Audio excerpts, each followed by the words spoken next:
can the Supreme Court actually stop the president? I mean, really, can 9 people in robes tell the most powerful person on the planet, nope, you can't do that?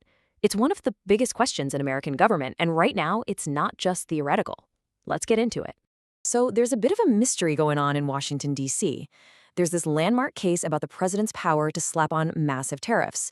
It was argued months ago, everyone expected a decision weeks ago, and yet nothing, just silence.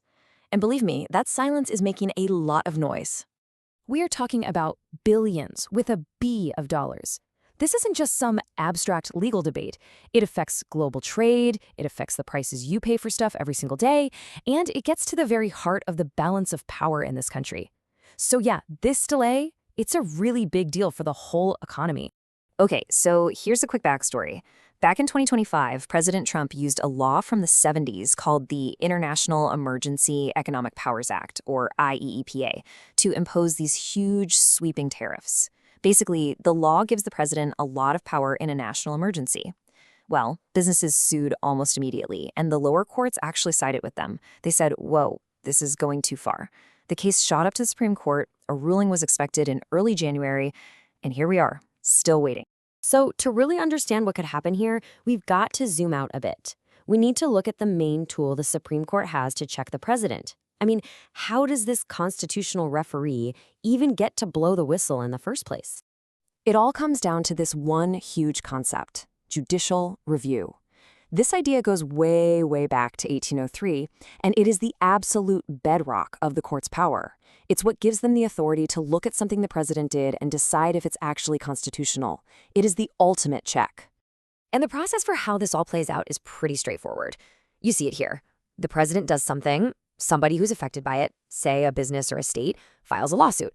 Then the case just climbs the ladder through the court system until it gets to the top. The Supreme Court gets the final word, and that ruling is supposed to be binding. End of story. Right? But here's a really important distinction.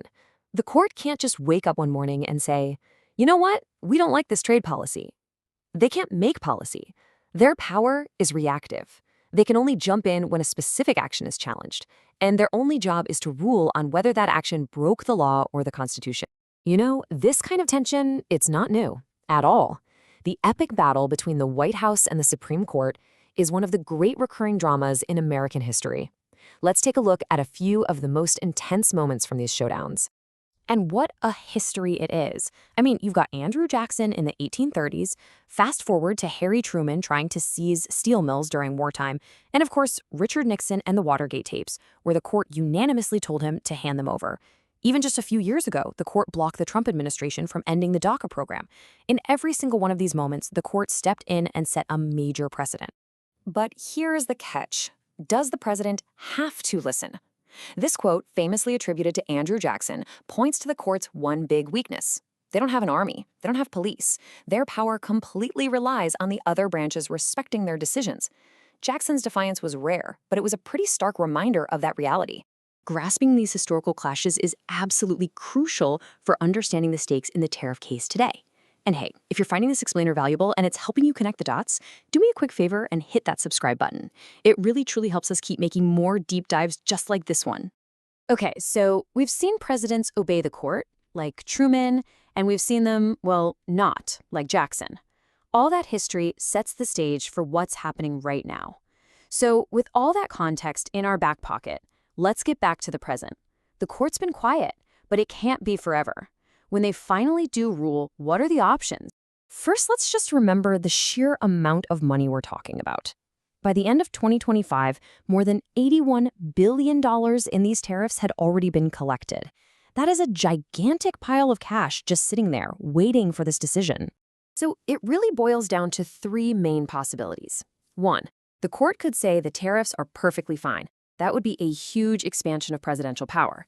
2, they could strike them down completely. That would rein in the president, but it might mean the government has to refund all those billions of dollars. Or 3, they could try to split the difference with a mixed ruling, maybe saying this particular use of the law went too far, without causing a massive economic shockwave. So as we start to pull all this together, it becomes pretty clear that whatever the court decides, the ripples are going to spread far beyond just this single case. This is really about drawing a line in the sand for the future. Because you see, in the end, this was never just about tariffs. It's a test. It's a test of how far a president's power goes, a test of the court's authority, and really, a test of the fundamental balance of power that our entire system of government is built on. All right, just a quick but important note before we finish up. This explainer is for educational purposes only. The economic effects we've talked about are obviously super complex, so you should always consult a qualified financial advisor before making any financial decisions. Seriously, your support is what makes it possible for us to create these explainers and dig into these complicated topics. If you learned something new today, please take a second to subscribe and drop a comment below to let us know what you think. That's honestly what gives us the motivation to keep doing this. And that leaves us with one last big question to chew on. In a time when presidents seem to be taking more and more action on their own, where do we draw the line between necessary presidential authority and the courts going too far? It's something to think about. Thanks for joining me.